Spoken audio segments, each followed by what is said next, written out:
We're going to break down fantasy football risk versus reward and break it down in terms of looking at a scale. We'll call this the upside scale. And where do these players fall on said scale? If on one end of the scale you have risk and on the other end you have upside, does the scale teeter-totter in the middle or does one side weigh down more than the other? We're breaking down Cam Akers, Antonio Gibson, and DK Metcalf, all on the upside scale. The Fantasy Football Show. It begins right now. This is the Fantasy Football Show with your host, Smitty. Take a lap.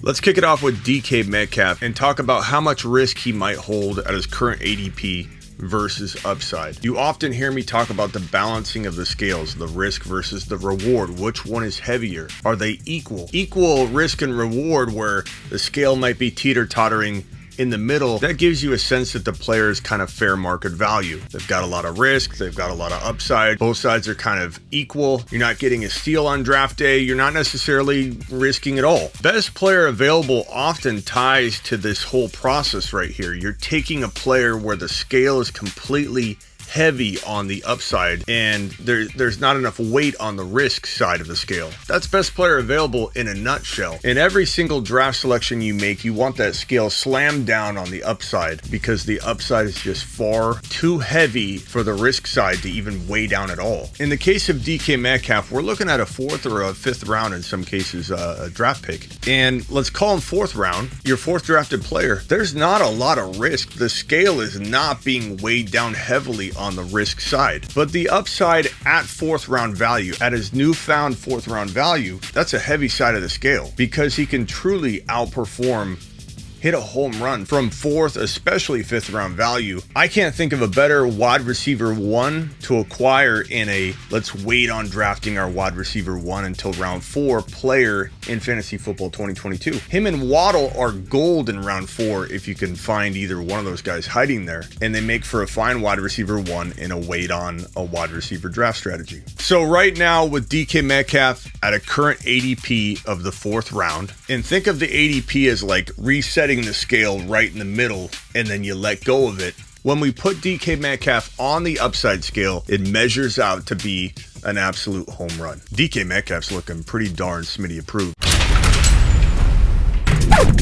Antonio Gibson, on the other hand, is not going to come in, I can tell you already, with a scale that's weighed down heavily on the upside side of things. Now, I don't think the scale's slammed down on the risk side, but I think he's teeter-tottering back and forth because he has a ton of upside and he has a ton of risk, and they feel pretty even. They feel pretty equal, meaning he's not a value on draft day, but he's not necessarily a total avoid for me. I tend to like my picks to be very heavily weighted on the upside side of things, so I'm getting a steal, I'm hitting a home run. But there are going to be draft selections you make where the scale is teeter-tottering in the middle.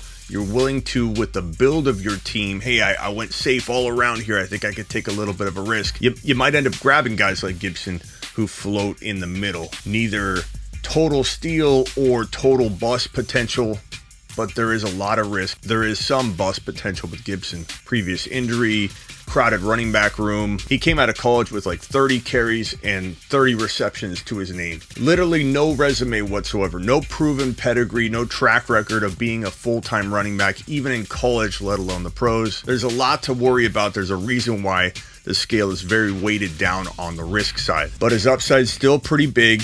He finished a lot higher in scoring than even I thought, reflecting back on things. We talked about that on a live stream. So there's potential upside here. The question is, in round 2, is the scale completely all the way down on the risk side? Yeah. In round 3 or 4, especially round 4, we start looking at more of one of those teeter-tottering moments. And maybe even round 4, you see the scale starts weighing a little heavier on the upside side of things. So round 4, Smitty approved, more weighted toward upside. If it's like mid round 3, we're talking about even Steven type of scale balancing.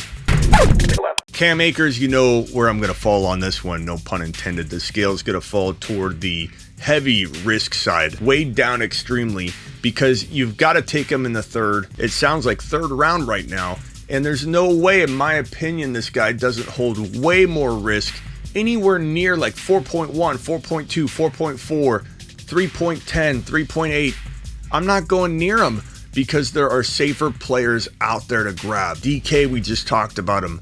Kenneth Walker going in round 5 and 6 in redraft is way safer than Akers. Give me a DK in round 4, let's say 4.2, and then I'll take Kenneth Walker in round 5 versus going Cam Akers in round 4 at 4.2 and then going wide receiver later. Give me Breece Hall over Cam Akers. Give me a plethora of players over Cam Akers. He's the furthest thing from a safe player anywhere, even at the top of the 4th round. That scale is completely weighed down on the risk side of things, and I'm not going near Cam at all. It's going to take 5th round or later value for that scale to even get back up to teeter-tottering between the two. Cam Akers, Smitty disapproved in 2022.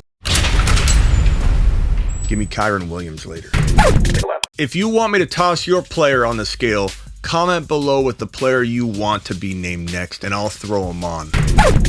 And get on over to the new thefantasyfootballshow.com. Bowl predictions, rankings, one-on-one text advice, you name it. I've just dropped a bunch of new bowl predictions on thefantasyfootballshow.com. The trade calculator is ready to go. It's always ready to go. It's 365 days a year. My site is 365. There's no draft kit like, oh, my draft kit's coming out in August. It's always out. 365. I don't shut it down. There's no, My rankings are ready. get ready, they're coming. This is a 365 operation. Get my one-on-one text advice at thefantasyfootballshow.com. Now get some. And play DFS right now. Go to thefantasyfootballshow.com. Click on the underdog banner that you see inside this computer. That's what the banner looks like at the top heading of thefantasyfootballshow.com.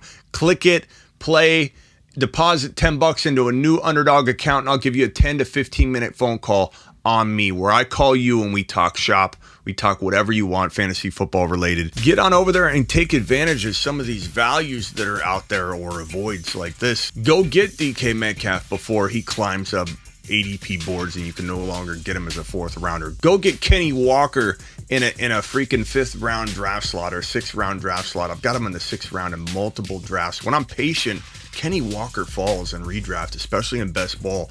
And if you can walk out of your best ball draft and there's a $10 million in prizes, $2 million to first place, $1 million to second place, it's called Best Ball Mania 3, and you can draft and get a team in it and compete against me. And I've got 2 teams in it already. Draft as many as you want and get Kenneth Walker in round 6. Get Breece Hall in round 4.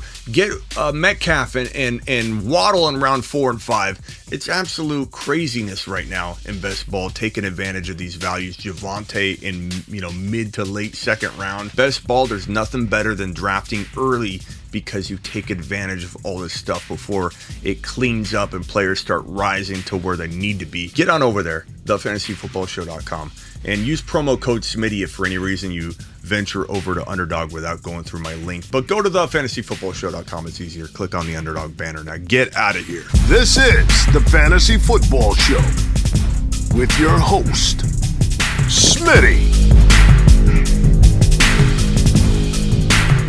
Take a lap.